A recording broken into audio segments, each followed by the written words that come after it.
Hey everybody, it's Evan Schmidt with Santa Cruz Subaru. Today we're going to talk about the multi-information display on a 2020 or newer Subaru Outback and Legacy. Depending on the model, you're going to get this little display right in between the speedometer and tachometer.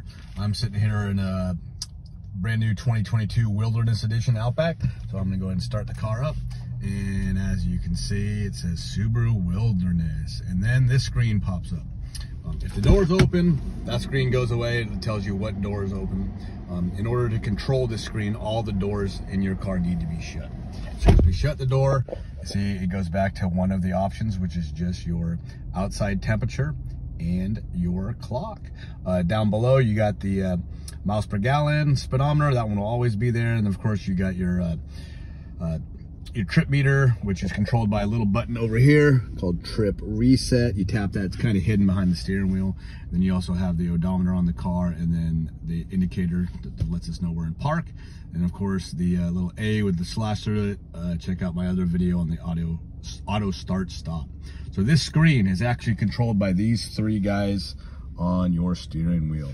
The tendency people have is to push these buttons, but you actually want to pull them, pull up or down. Pull real quick, and it cycles through these different screens. So you got a couple options here. So this is a popular one. It's just time and outside temperature, but you got it right there too in your center information, your 11.6 inch screen there. So we'll go through these screens. I'm going to pull up and I'm going to go up through this screen. This next one is the radio screen. I'm listening to KNBR, listening to my baseball game. Next one here. This is my favorite one. If you have the navigation screen, it's just going to tell you what street you're currently on. I'm sitting here in front of the dealership on Auto Plaza Drive. Next one is a compass. You know, you got a compass here, but most of the cars will have the compass up in the rear view mirror if you have the auto dimming mirror with the compass. Next one, this is your tire pressure indicator. This is only really works when your car is in motion. So the fact that it has dashes, it just means that I'm not moving. And with these numbers, you're gonna see them fluctuate a little bit.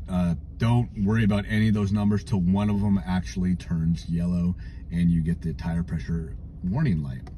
Pull again. This one is a very confusing one for a lot of customers. This one is about your auto start stop. So this is a very new car. It only has 8 miles on it, but so far, it has been off for 2 minutes and 8 seconds, and that has saved this car 0.012 gallons of gas.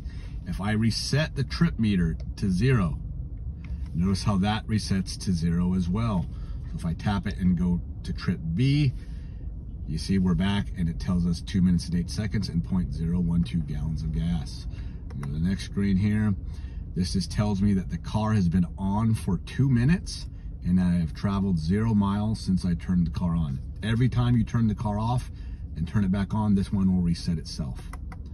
The next one tells me how many miles I am currently getting. I am stopped, so of course I'm getting 0 miles per gallon, but that is your real-time gas mileage. And it also says I have about 170 miles till I run out of gas. Just remember, this is not till you need to go get gas. It is till you run out of gas. And take this for what it's worth. It's the car trying to predict the future, and it predicts the future based on its past. So you can see over on the right there, I have a full tank of gas, an 18.5 gallon tank. I have way more than 170 miles left in my tank. But this car only has 8 miles on it, and it has a terrible past. So based on its past, the car thinks it's going to get 170 miles. It has way more than that. Don't pay attention to this one until you've had the car for a little bit and gone through a couple tanks of gas. And also, you know, if it says 50 miles on it and you're about to go cruise and on I-5, you probably have more than 50, but if you're about to go into the mountains, you probably have less than 50. When your fuel light comes on, you have 2.6 gallons of gas left in your tank. Next one. So far, this car, for the last 8.3 miles, is average only getting 6.5 miles per gallon. Again, because most of this car's life has been spent running, not moving, and getting 0 miles per gallon. Again, if I switch this to trip A and we go back to 0, that average resets to 0 as well. So it's not the mileage on the life of the car, It's the mileage on the trip that you are currently displaying. Next one, back to the clock.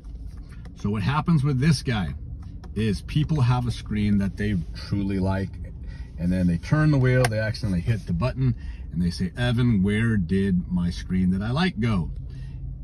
All you need to do is pull until you get back to the screen that you like. So if you're in a screen that you don't like, pull on the up arrow or the down arrow until you return to the screen that you like. The up arrow just goes from screen 1 to 2 to 3 to 4 to 5 to 6. The bottom one goes backwards, 6 to 5 to 4 to 3 to 2 to 1.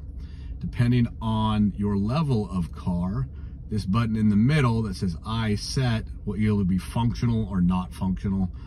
Honestly, on most cars now, it doesn't do anything. It does stuff on kind of the lower end models of the car. So that's your multi-information display. Thanks for watching.